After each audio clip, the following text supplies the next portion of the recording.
Hi hello வணக்கம், welcome to ஜஸ்லமே Akila's kitchen in Tamil channel.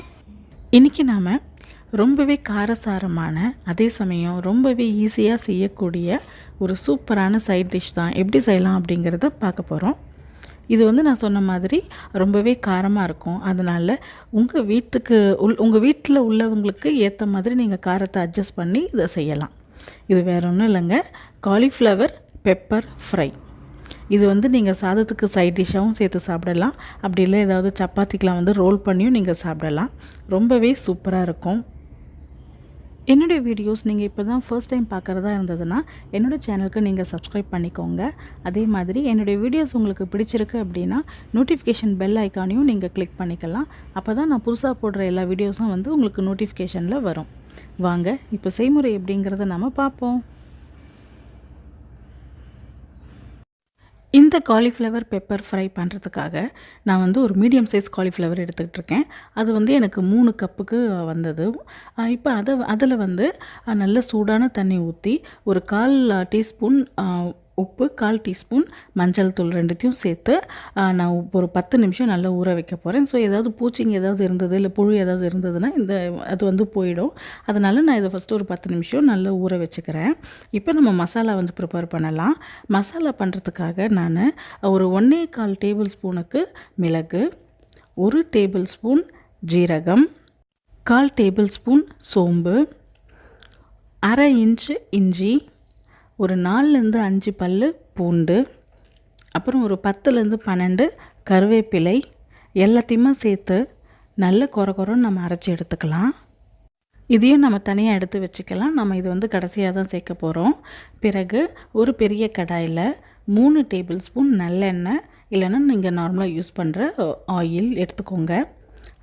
எண்ணெய் லைட்டாக சூடானதும் 1/4 டீஸ்பூன் கடுகு லைட்டாக பொரியும் போது ஒரு 1/2 டீஸ்பூன் உளுத்தம்பருப்பு, 1/4 டீஸ்பூன் ஜீரகம் எல்லாத்தையுமே சேர்த்து நல்லா வறுத்துக்கோங்க லைட்டாக. ஸோ லைட்டாக எல்லாம் வறுத்த பிறகு நாம் கொஞ்சம் கை நிறைய கருவேப்பிலையும் இதில் சேர்த்து நல்லா வறுத்துக்கலாம். ஏற்கனவே நம்ம அரைக்கும் போதும் கருவேப்பிலை சேர்த்துருக்கோம் இல்லைங்களா, அதனால் இதில் கொஞ்சமாக சேர்த்தாலே போதும். ஸோ கருவேப்பிலையும் நல்லா வதக்கின பிறகு நம்ம ஒரு மீடியம் சைஸு வெங்காயத்தை நான் சின்ன சின்னதாக நறுக்கி எடுத்துருக்கேன். அதையும் சேர்த்து வெங்காயம் நல்லா வதங்குற மாதிரி பண்ணிக்கலாம். வெங்காயம் நல்லா வதங்கிட்டு இருக்கும் போதே நாம் கொஞ்சமாக பெருங்காயத்தூள், பிறகு தேவையான அளவு கல்லுப்பு சேர்த்து வெங்காயம் நல்லா வதங்குற மாதிரி நம்ம பண்ணிக்கலாம். ஸோ இது ஒரு 3லேருந்து 4 நிமிஷம் அந்த மாதிரி ஆகும், லோ டு மீடியம் ஃப்ளேமில். ஸோ இப்போ பாருங்கள், வெங்காயம் நல்லா வதங்கிடுச்சு. இப்போ நல்ல புளிப்பான ஒரு மீடியம் சைஸ் தக்காளியை நம்ம கட் பண்ணி எடுத்துட்டுருக்கேன். ஸோ அதையும் சேர்த்து நல்லா வதக்கிக்கலாம். வெங்காயம் நல்ல சாஃப்டாகணும்னு அவசியம் கிடையாது, ஏன்னா நம்ம தண்ணி விட்டு வேறு குக் பண்ணுவோம் இல்லைங்களா, அதனால் லைட்டாக பண்ணினாலே போதும். ஸோ இப்போ லைட்டாக ஆகும்போதே நம்ம மிக்சியில் அரைச்சி வச்சுருக்கோம் பாருங்கள் மசாலா, பெப்பர், அந்த மிளகு மசாலா. ஸோ அதை நம்ம சேர்த்து மிளகை ஒரே ஒரு நிமிஷம் மட்டும் லோ ஃப்ளேமில் வச்சு லைட்டாக வதக்கிக்கோங்க. லைட்டாக வதங்கின பிறகு நம்ம ஊற வச்சுருக்கிற அந்த தண்ணியில் ஊற வச்சுருக்கோம் பாருங்கள் காலிஃப்ளவர், அதை இப்போ நம்ம சேர்த்துக்கலாம். ஒரு நல்ல பரட்டிக்கோங்க. ஸோ அப்போ தான் அந்த மிளகு மசாலா அப்புறம் அந்த வெங்காயம் தக்காளி எல்லாமே இப்போ காலிஃப்ளவரில் நல்லா மிக்ஸ் ஆகட்டும். ஸோ நல்லா பண்ணின பிறகு நம்ம இந்த காலிஃப்ளவர் வேகிறதுக்கு தேவையான அளவு தண்ணி சேர்த்துக்கலாம். நான் ஜஸ்ட் ஒரு பவுலில் தண்ணி சேர்த்துக்கிட்டு இருக்கேன். இப்போ நல்ல தண்ணி கொதிக்கும் போது நம்ம மூடி போட்டு காலிஃப்ளவர் நல்ல ஒரு 90%க்கு நல்லா வேக வச்சிடலாம். ஸோ இது ஒரு 8லேருந்து ஒரு 10 நிமிஷத்தில் மோஸ்ட்லி வெந்துடும். இப்போ பாருங்கள், உங்களுக்கு காலிஃப்ளவர் நல்லா வெந்துடுச்சு. கொஞ்சமாக தண்ணி இருக்குது. ஸோ அந்த தண்ணி போகிறதுக்காக மீடியம் ஃப்ளேமில் வச்சு லைட்டாக கிளறிக்கிட்டே இருந்தோம் அப்படின்னா ஒரு 3லேருந்து 4 நிமிஷத்துக்குள்ளே நமக்கு நல்ல தண்ணிலாம் போயிடும். ஸோ இப்போ பாருங்கள், இது கொஞ்சம் புளிப்பு சுவை எனக்கு வேணும் அப்படிங்கிறதுனால நான் ஒரு அரை எலுமிச்சம்பழம் மூடி நான் நல்லா பிழிஞ்சு விட்டுக்கிறேன். ஸோ உங்களுக்கு வேணும்னா நீங்கள் பண்ணிக்கோங்க, அப்படி இல்லை அப்படின்னா நீங்கள் இந்த ஸ்டெப் செய்யணும்னு அவசியம் கிடையாது.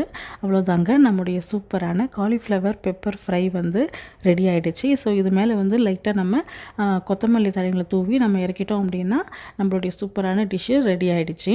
இப்போ இதை வந்து நீங்கள் எந்த விதமான சாதத்துக்கும் தொட்டுக்கிட்டு சாப்பிடலாம். அப்படி இல்லை அப்படின்னா நீங்கள் சப்பாத்தியில் அந்த மாதிரி ரொட்டி அதில் வந்து ஜஸ்ட்டு அந்த ரோல் மாதிரி பண்ணுவோம் பாருங்கள், அந்த மாதிரியும் பண்ணி நீங்கள் குழந்தைங்களுக்கு கொடுக்கலாம். கண்டிப்பாக ரொம்பவே விரும்பி சாப்பிடுவாங்க. அதே மாதிரி நான் முன்னாடியே சொன்ன மாதிரி இந்த பெப்பர் வந்து நான் பெப்பர் அமௌண்ட்டு ஜீரக அமௌண்ட்லாம் வந்து உங்கள் குடும்பத்துக்கு ஏற்ற மாதிரி நீங்கள் அட்ஜஸ்ட் பண்ணி சேர்த்துக்கலாம். இந்த இது வந்து கொஞ்சம் காரமாக தான் இருக்கும். ஸோ எங்கள் வீட்டில் இருக்கிறவங்க வந்து கொஞ்சம் பெப்பர் காரம் வந்து பிடிக்கும், சாப்பிடுவாங்க அப்படிங்கிறதுனால நான் சேர்த்துருக்கேன். ஸோ உங்களுக்கு குறைவாக வேணும் அப்படின்னா நீங்கள் தாராளமாக குறைச்சி நீங்கள் சேர்த்து நீங்கள் செய்யலாம். நீங்களே இதை வீட்டில் செஞ்சு பாருங்கள்.